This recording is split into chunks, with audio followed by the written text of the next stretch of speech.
हाँ जी दोस्तों, तो किस किस की वेकेशन जो है वो स्टार्ट हो चुकी है आफ्टर फाइनल एग्जाम्स। तो वीवू की वेकेशन स्टार्ट हो चुकी है, उसके फाइनल एग्जाम हो चुके हैं। तो अभी हम जाएंगे कुछ दिनों के लिए मेरे मायके।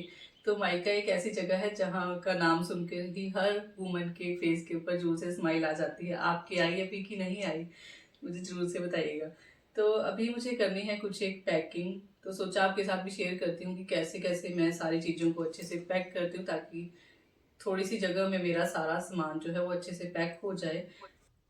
सबसे पहले शुरुआत करते हैं इन कड़ों को पैक करने से। अगर मैं इनको बॉक्स में कैरी करती हूँ तो काफ़ी ज़्यादा जगह घिर जाती है बॉक्स की वजह से, और इनको कैरी करने के लिए मैं यहाँ पर इस तरह के पॉलिथीन वाले बैग का यूज़ करूँगी। ये मुझे फर्स्ट क्राई में, जैसे मैं मीबू के कुछ क्लोथ्स वगैरह की शॉपिंग करती रहती हूँ, तो वहाँ से मुझे अच्छे अच्छे इस तरह के लिफाफे जो मिल जाते हैं, इनको मैं इस तरह से यूज़ कर लेती हूँ।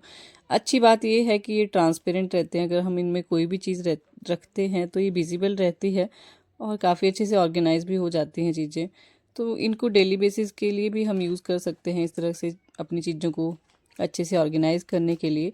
और साथ के साथ अगर आपको कहीं लेकर जाना है तो भी काफ़ी यूज़फुल रहते हैं, काफ़ी अच्छे से लॉक हो जाते हैं ऊपर से।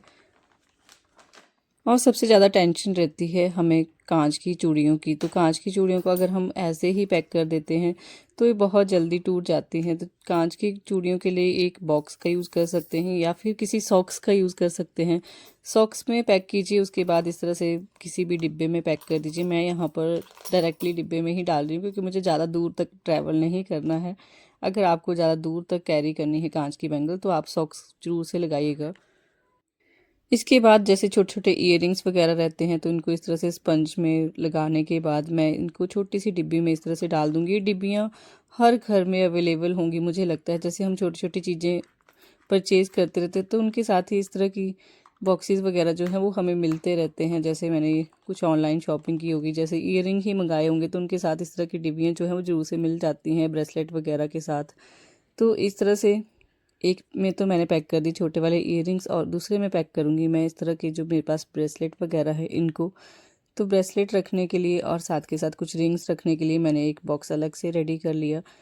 तो इस तरह से प्लास्टिक वाले बॉक्सेस अगर आपके पास भी हैं तो इनको आप डेली बेसिस के लिए भी यूज़ कर सकते हैं, अपनी चीज़ों को ऑर्गेनाइज करने के लिए, और पैकिंग के लिए तो अच्छे रहते ही हैं। नेक्स्ट में मैं कुछ इस तरह से हैवी वाली ज्वेलरी रखूँगी, जैसे मांग टीका वगैरह है, कुछ हैवी वाले इयररिंग्स वगैरह हैं जिनको मैं बहुत कम यूज़ करती हूँ, तो इनको मैं कुछ इस तरह से कैरी कर लूँगी इस वाले बॉक्स में। नेक्स्ट मेरे पास इस तरह से पाउच है, तो पाउच में तो जाएगा सिर्फ मेकअप का सामान। तो ये शुगर पॉप की लिपस्टिक मेरे साथ जरूर से जाएगी क्योंकि ये मेरी पर्सनली बहुत फेवरेट है। मैंने पता नहीं फ्लिपकार्ट या मिंत्रा से मंगाई थी, मुझे बहुत पसंद आई।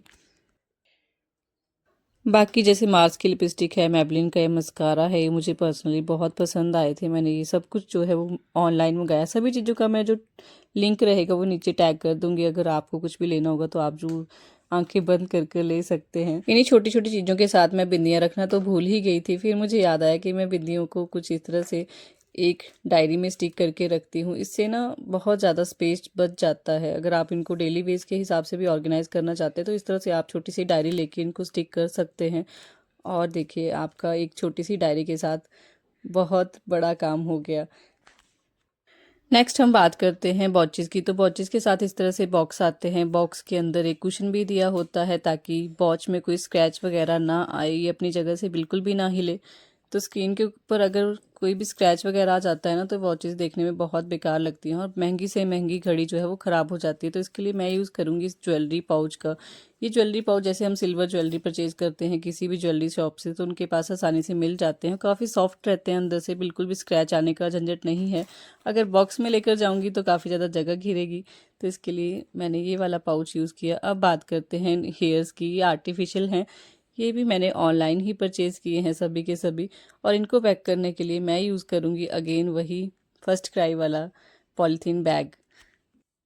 तो देखते हैं इनको मैं कहाँ पर कैसे कैसे यूज़ करती हूँ। वैसे मैं शॉर्ट्स वगैरह के लिए, जैसे कुछ शॉर्ट रील्स वगैरह मुझे बनानी है उसके लिए मैं ज़रूर से यूज़ करूँगी।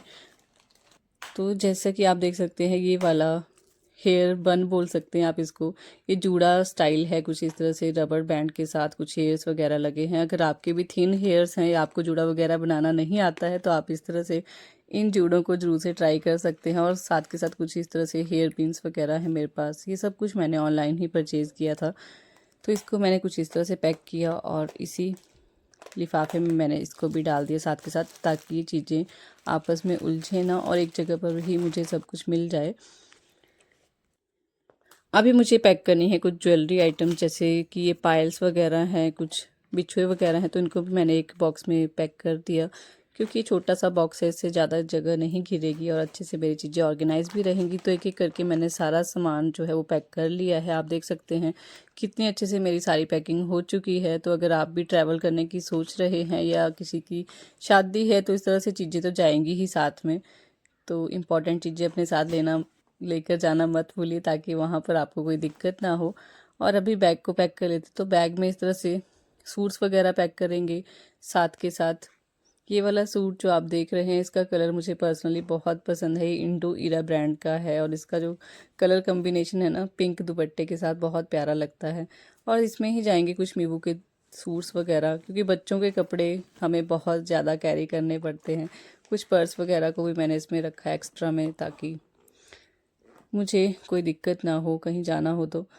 और साथ के साथ मैं अपने साथ कुछ मेडिसिन वगैरह जो है इनको कैरी करना नहीं भूलती हूँ। और ये आप देख सकते हैं ये ट्राइपॉड स्टैंड है, इसको भी मैंने अच्छे से पैक करी। तो एक बैग में ही हमारा बहुत सारा सामान जो है पैक हो जाता है। और जाने से पहले एक ज़रूरी काम मैं करते हुए जाऊँगी। बाकी तो आपको पता है घर की सारी क्लीनिंग मैंने कर दी है, डीप वाली की है। और अभी पानी अच्छे से देकर जाऊँगी फूलों को, ताकि पीछे से किसी को परेशानी ना हो और मेरे फूल अच्छे से खिलते रहें। वैसे तो ये विंटर्स के फ्लावर्स हैं, पर हमारे यहाँ विंटर थोड़ा अप्रैल मई तक चलती है। तो ये अप्रैल तक तो एटलीस्ट मुझे लगता है खिले रहेंगे कुछ इस तरह से। तो कुछ इस तरह से मैं इनको अच्छे से पानी देकर जा रही हूँ। बाकी तो कोई ना कोई दे ही देगा इसके बाद भी।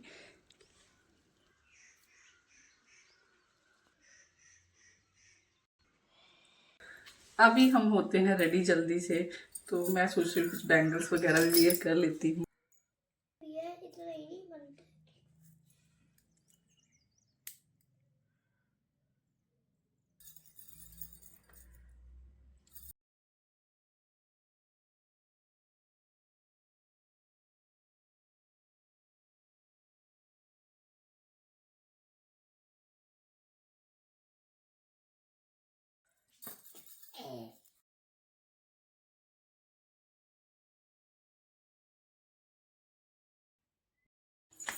हाँ जी दोस्तों, तो अभी मैं रेडी हो चुकी हूँ और अभी मुझे करनी है एक चीज़ पैक। ये बहुत स्पेशल है। तो ये है, देखिए, कचनार। मम्मी अपने मायके से लेकर आए थे कल, और मम्मी ने बोला कि इसको भी ले जाओ उधर उनके लिए भी। आप सभी को पता ही होगा, पेड़ों के ऊपर लगती है कलियां, और इनकी सब्जी और अचार वगैरह बनाया जाता है, बहुत टेस्टी बनता है। तो ऐसा नहीं मैं मायके सिर्फ लेने के लिए जाती हूँ, तो इस तरह से इनका आपस में प्यार है। लेकर भी जाती हूँ और लेकर भी आती हूँ। तो जो यहाँ पर चीज़ें अवेलेबल होती हैं वो यहाँ से मुझे दे देते हैं घर वाले, और जो वहाँ अवेलेबल होती है वो मैं वहाँ से लेकर आती हूँ। तो इस तरह से है हमारी फैमिली बॉन्डिंग, जो कि मुझे लगता है सब में होनी चाहिए। तो अभी मैं जल्दी से पैक कर लेती हूँ इसको। तभी मैंने कर लिया है इसको पैक अच्छे से। इन चीज़ों के साथ मम्मी ने बहुत सारे अचार वगैरह भी पैक कर दिए हैं। मम्मी अचार बहुत टेस्टी बनाते हैं, सबको बहुत पसंद आते हैं, तो उन्होंने पैक कर दिए कुछ इस तरह से। मिठा वगैरह ये पपीते का बनाया हुआ था, ये भी पैक कर दिया है साथ में। तो काफ़ी कुछ मैं अपने साथ लेकर जा रही हूँ, और साथ के साथ लेकर जाऊंगी कुछ फ्लावर्स। वहाँ से लेकर भी मैं बहुत सारे आती हूँ, तो उनके लिए ये डांथस लेकर जा रही हूँ। ये 12 महीने खिलने वाला फूल है, आप सभी को पता होगा। जिनको नहीं पता है उनको मैंने बता दिया। तो इसको भी जरूर से अपने गार्डन में शामिल कर लेना चाहिए, अगर आपने अभी तक नहीं किया है तो।